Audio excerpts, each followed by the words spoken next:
up the lead to Sweet Savage. That's how you spell Coburn, by the way. Savage had been a dark.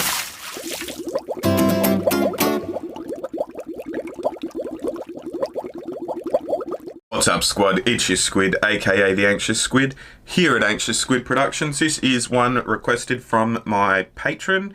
One of my patrons. Oh, the following content has been identified by the YouTube community as inappropriate or offensive to some audiences. The month was May. Rough. Alrighty, so we'll check this out. But yeah, this was Bob, one of my longest patrons. Shout out to Bob, shout out to all my patrons. I like Patreon, gives me a means of getting money every month. If you want guaranteed reactions, if you want me to react to something that you suggest, send me the link and whatnot on Patreon. It's $5 to get a guaranteed reaction. You may as well check it out. This is the worst Indy 500, so we're going to get straight into that. But yeah, as I said, it was a Patreon request, so request some from for yourself if you want. For 1973 had a little bit more excitement. Let's go the month back. of May for 1973 had a little bit more excitement than in years past, in large part due to the possibility of breaking the elusive and daunting 200-mile-per-hour mark. USAC allowing the use of bolt-on wings increased downforce, which naturally also increased lap speeds. And we're not talking a little bit here. We're talking 30 miles per hour faster. Ooh. The quest to break this mark that's was significant. the entire month of May, but it was especially made apparent on pole day. An estimated 250,000 fans showed up to see who could do it. The track would open at 9 a.m. for that morning's practice session. Unfortunately, just 37 minutes into the session, tragedy would strike and would pretty much set the tone for the entire month of May. This is the worst Indy 500. As always, this guy is a really awesome content creator, so go and give him his like, go and subscribe to him, go and watch this video without my ugly face and all that sort of stuff if you want to. Link is right at the bottom of the description. Pollard is killed, widely loved and respected in the racing community. His loss will later be regarded as an omen. Art Pollard was just 46 years old. Despite his unfortunate death, qualifying went on as scheduled at 11 a.m. Johnny Rutherford would take pole, but on his third lap, he would reach 199 miles per hour, just 0.21 seconds shy of the elusive 200-mile-per-hour mark. Johnny Rutherford, Bobby Unser, and Mark Donohue would make up the front row for the 1973 Indianapolis 500. The race was scheduled for Monday, May 28th. At the request of the spectators, they move it to a Monday because the last two events in 71 and 72 took place on a Saturday. Rain had halted the race for 4 hours, but just after 3 p.m. they're about to get going. Nobody anticipated the horror that was about to take place on just the opening lap. Doesn't look like a repeat of last year's start. No, it's a good one. And here they come. It's a good one. They're going for the lead. Johnny Rutherford right Good fight, good battle here.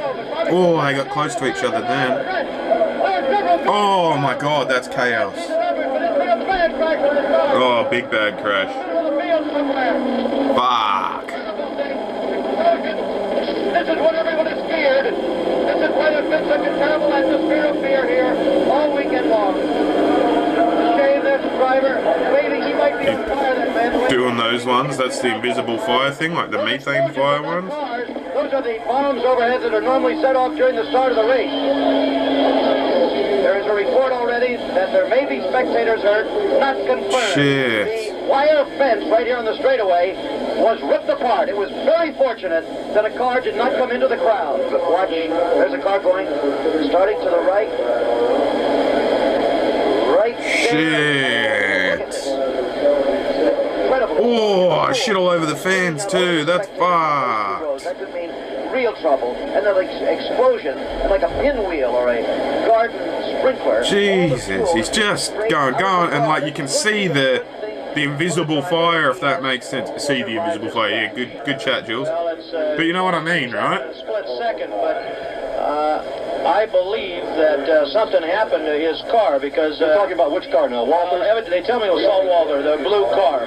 And I was squeezed over against the wall. I had no more room to squeeze out when his car veered to the right and ran into my left front wheel. And it almost knocked the steering wheel out. The start wasn't exactly the best in the world, and yeah, no, you can say that again. Led to this 11-car incident. Walters had tangled wheels with Jerry Grant at the very start and ended up climbing over his left front wheel, which overturned him into the air and slammed right into the catch fence. Fortunately, nobody was killed in this incident, but unfortunately, that is fortunate. Walter suffered severe burns and injuries to his hands. As for the spectators, 11 total would be injured and 9 would be transported to the hospital. Shit. Before all the cleanup and repairs could be completed, rain began to fall again. They would reschedule for a Tuesday 9 a.m. start without Salt Walter. Yikes. What would become of his career after this incident? Well, he would continue racing in IndyCar up until 1981. Walter. He ended up getting addicted to painkillers around this time It's a bit and took like a 10-year salt water. hiatus from racing. After being clean for a solid 15 months, he attempted a comeback in the 1990 Indianapolis 500. Addiction will get anyone. Bumped out, it was still a filled Doesn't discriminate. and his legacy to racing as a whole is not only his triumphant personal comeback from disaster, but also how his horrible wreck in the 73 Indianapolis 500 helped advance safety in IndyCar for years to come. Around 200,000 showed good, I up in guess. the Tuesday edition of the All's well that 52nd ends well. running of the Indianapolis 500. Unfortunately, the rains would not go away. It ended up getting postponed and pushed back to the following day, once again, Wednesday, May 30th. We are now 2 days in and have yet to get a full lap, and the start wasn't looking promising at first. David Hobbs blew up right before we got a lap in. Of course, he was one of the drivers involved in the 11-car incident. It was looking like the backup cars involved weren't going to be very reliable. After 2 days of waiting, the 73 Indy 500 was officially underway. We ended up getting a clean start, but it's safe to say that the commentators were still a bit on the edge. Look at Bobby Unser go. This is the way Bobby Unser always tries. There's a crash on the... No, sorry. Boy, we've been getting conditioned to that. I apologize. It's Bobby Allison was supposed Yeah, fair enough. He jumped the gun there a little bit, didn't he? Yeah. Bobby Allison had trouble on the start, and now he's got more trouble. Oh yeah, NASCAR Hall of Famer Bobby Allison is also in this race, or was, but as for Bobby Unser, he is off to a dominant start. While he led the first 39 laps, within that period, multiple cars are already out of the race, including Mario Andretti in just the first 4 laps. Once we got into the cycle of green flag pit stops, Bobby Unser gave up the lead to Gordon Johncock, who then quickly gave up the lead to Sweet Savage after just 3 laps. Savage reminds me of the pair of brothers I went to high school with, Sam and Ben. Their surname was Coburn, but that's not how it was spelt. And yeah, they copped some savage treatment from a lot of people at school. Let's just put it that way. Right, the entire month of May. Bobby Unser gave up the lead to Gordon Johncock, who then quickly gave up the lead to Sweet Savage. That's how you spell Coburn, by the way. Savage had been a dark horse threat the entire month of May, qualifying just outside of the front row in 4th position. As the run got longer, Al Unser eventually passed him on track. Just 3 laps later, Al Unser was about to come in to make his green These flag cars are stop. so much At the flatter. same time, Sweet Savage was coming at full speed. Oh my God! Oh shit! Oh, that's not good. What did he say there? Christ Almighty? Speed. Oh my God, it's Savage! Oh! Why is that wall there? Like, that's God Almighty indeed. Like, that's rubble. Racecourse anywhere. Tire was flung feet in the air. Never seen a car just disintegrate like that. Remember, he made a pit stop just a little bit ago. The cars hold 75 gallons of fuel, and he hadn't burned much of that off. The race is somebody's been hit in the pit. A fire truck racing to the scene has hit a mechanic or somebody. Oh, fuck. They're trying to get Savage out of the car. The man was thrown in the air.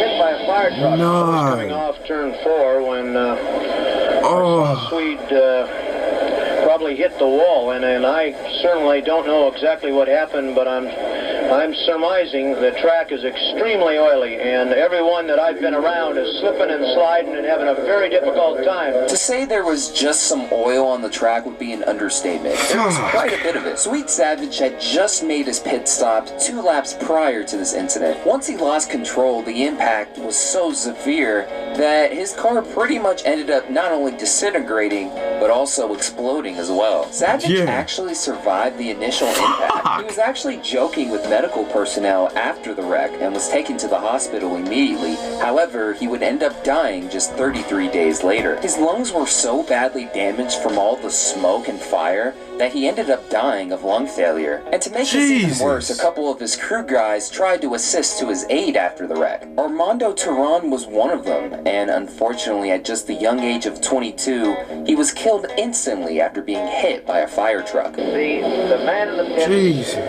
has died. Armando Tehran, a crew member of the Gordon McRae car in Culver City, California, at age 22, died at 4:23. 22? That's not fair. Fuck. At this point, everybody just wants to get this race over with. After a 1 hour and 11-minute cleanup period, we're back under green, but Al Unser immediately falls by the wayside, handing the lead back to Gordon Johncock. We have another scare on the straightaway after Jimmy Carruthers' right front tire blows up, but as the race goes on, it's becoming more and more apparent that weather is going to be a factor again. The later portions of the race saw the skies get darker and darker. After just passing the 130 lap mark, Gordon Johncock happened to be in the right place at the right time. And that's Gordon Johncock in the rain and the gathering darkness at Indianapolis. It appears that he is going to win a rain-shortened race. Okay, yep, fair enough. Johncock's still running. There's the yellow flag being held by the assistant. There's the red flag. There's the red one. I am virtually sure we'll be in. There's no way they can dry this track.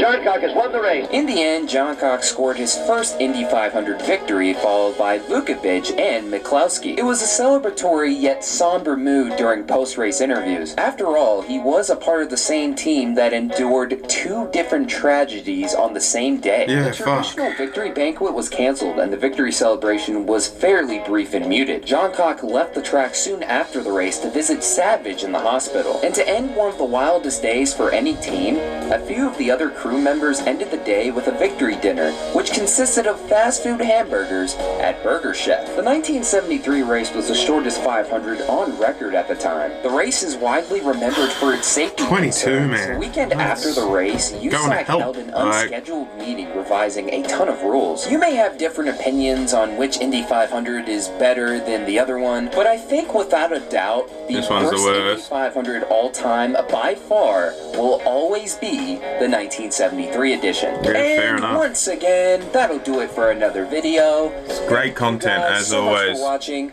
This is Black Flags Matter. Catch you next time. As always, fantastic, supreme, quality content. Black Flags Matter is one of my favorite channels on YouTube. If you want to watch that video, if you want to watch any of Black Flags Matter's stuff, like here's a screenshot of his channel. I'll leave a link in the description and whatnot. Go and check him out. Good quality content creator.